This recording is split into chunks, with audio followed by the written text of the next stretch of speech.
बच्चे जब अपना एग्जामिनेशन रिजल्ट लेकर या किसी भी कोई एक्टिविटी हो, कोई परफॉर्मेंस हो, कोई मेजर अचीवमेंट हो, जब अपने घर के बड़े लोगों को बतलाते हैं और उस समय जो घर के बड़े लोगों को खुशी होती है, वही खुशी मेरे साथियों मुझे भी हो रही है।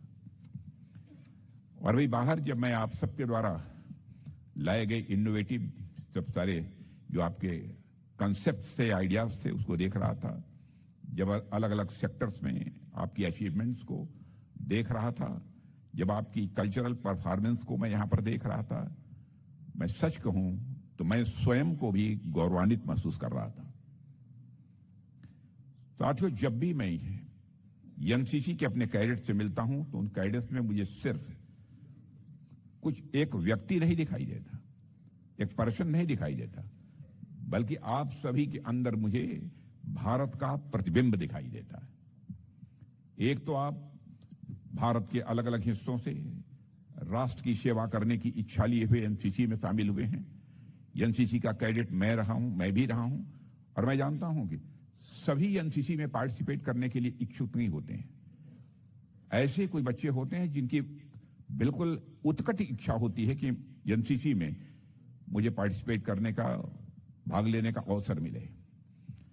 और दूसरा, आपके अंदर जो एनर्जी है, ऊर्जा है और जो उसका समावेश है, उसमें मुझे साफ दिखता है कि एक राष्ट्र के रूप में मैं पूरे विश्वास के साथ कह सकता हूं आप सबको देखने के बाद कि भारत का भविष्य उज्जवल है। यह मैं पूरे विश्वास के साथ कह सकता हूं आप सबको देखने के बाद।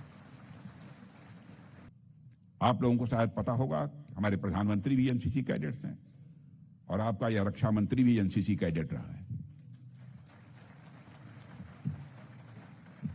और भी कई लोगों ने एनसीसी से निकलकर देश के अलग अलग क्षेत्रों में आज वो अपनी महत्वपूर्ण भूमिका का निर्वाह कर रहे हैं। मुझे याद आता है कि 1965 और 1971 के वार में NCC cadets second line of defence के रूप में तैनात रहे। आज भी जब जरूरत पड़ती है तो एनसीसी के बच्चों को याद किया जाता है। आप सोचिए कि हर सेक्टर में एनसीसी की कितनी महत्वपूर्ण भूमिका है। मैं आप सभी बच्चों से एक बात और कहना चाहूंगा कि जो इसी सेकंड लाइन ऑफ डिफेंस से जुड़ी हुई है, आप सभी बच्चों ने महाभारत की कहानी, मैं समझता हूं कि अधिकांश बच्चों ने जरूर सुनी होगी, और उस कहानी में एक बहुत महत्वपूर्ण बात जो है देखने को मिलती है, जिसे हम सबको देखना चाहिए। महाभारत का युद्ध पांचों पांडवों की लीडरशिप में लड़ा गया था। युधिष्ठिर, भीम, अर्जुन, नकुल और सहदेव सभी महान योद्धा थे, सभी युद्ध भूमि में लड़ रहे थे, लेकिन इन योद्धाओं के पीछे भी एक पूरी सेकंड लाइन ऑफ डिफेंस खड़ी थी। जैसे भीम के पुत्र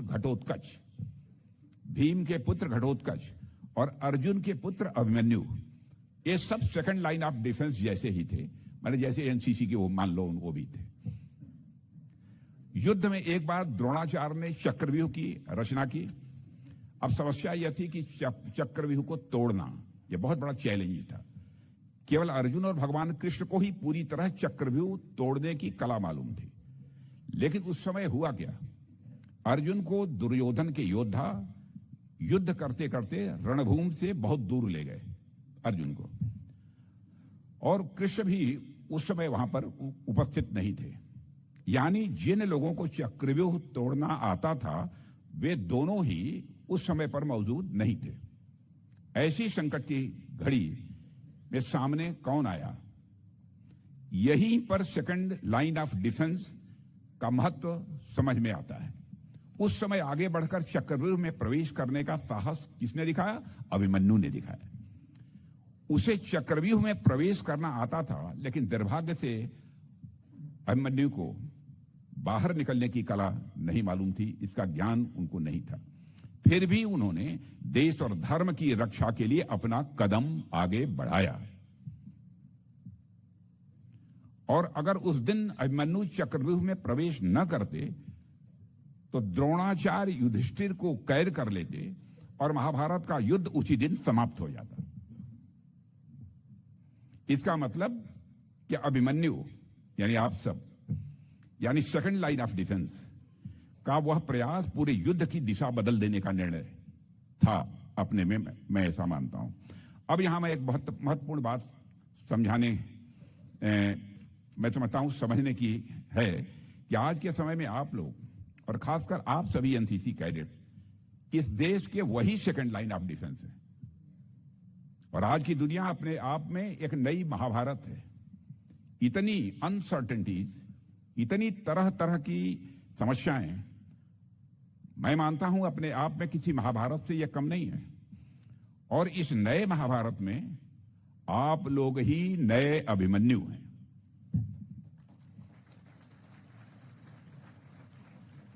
और आप सबके अंदर, बच्चों, मैं कह सकता हूं वही साहस है, वही समझ है और वही जिम्मेदारी है जो मैं महसूस करता हूं।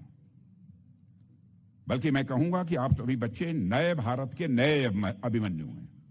आप सभी बच्चे नए भारत के नए अभिमन्यु हैं जिन्होंने अपने इतिहास से सीखा है।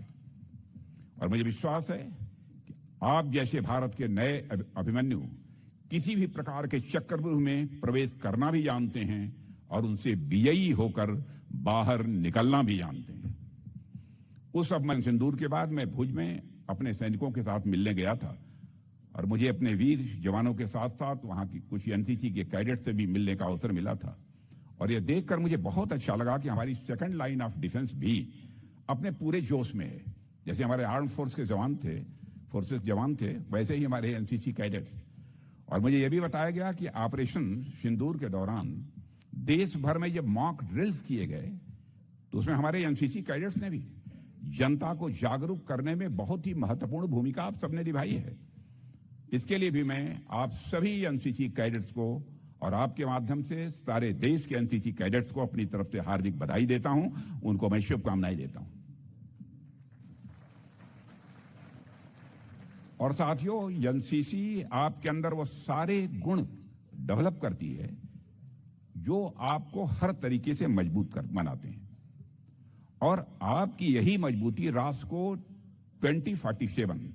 2047 तक विकसित राष्ट्र बनाने में सहायक सिद्ध होगी। और आज आप सब देख भी रहे हैं कि हमारा देश विकास की एक नई रफ्तार लेकर तेजी से आगे बढ़ रहा है। बिजली, सड़कें, अस्पताल, इंफ्रास्ट्रक्चर डेवलपमेंट, हर क्षेत्र में स्वाभाविक रूप से कोई भी 10 साल 12 साल पहले की बात करेगा और आज की तुलना करेगा तो कहेगा सर्वत्र हमको, सभी जगह हमको इंप्रूवमेंट देखने को मिल रहा है।